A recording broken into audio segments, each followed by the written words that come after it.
Hi Friday morning ரொம்ப நாளாக ஒரு விஷயம் செய்யணும்னு நினச்சிட்டே இருந்தேன். பட் அது நடக்கவே இல்லை. இன்றைக்கி வந்து சக்ஸஸ்ஃபுல்லாக நடந்துருச்சு. நம்ம என்ன தான் செய்யணும்னு முயற்சி பண்ணாலும் அது நடக்கிறப்ப தான் நடக்கும் அப்படின்னு சொல்லுவாங்கள்ல, அந்த மாதிரி இன்றைக்கி நடந்துருச்சு. என்னன்னு பார்த்தீங்கன்னா வந்து குலதெய்வ சொம்பு வந்து வீட்டில் வைக்கணும்னு நினச்சிட்டே இருந்தேன்.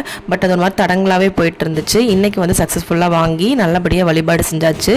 ஸோ ஃப்ரைடே மார்னிங் நேரமாகவே பிரம்ம முகூர்த்தத்துலேயே விளக்கேற்றிட்டேன். வெளியில் விளக்கேற்றி வீட்டுக்குள்ளேயே வந்து விளக்கேற்றி குலதெய்வத்தோட ஃபோட்டோ வந்து ஆல்ரெடி இருக்குது. ஆனால் குலதெய்வ சொம்பு வைக்கணும்னு சொல்லி அதுக்கானது எல்லாமே வாங்கிட்டு வந்து நல்லபடியாக வந்து சாமிக்கு பிரசாதமாக சக்கரை பொங்கல் வச்சு நல்லபடியாக சாமி கும்பிட்டாச்சு. என்ன தான் நம்ம எல்லா சாமி கும்பிட்டாலும் நம்மளுக்கு வந்து நம்மளோட குலதெய்வத்தோட அனுகிரகம் இருக்கணும் அப்படின்னு சொல்லுவாங்க.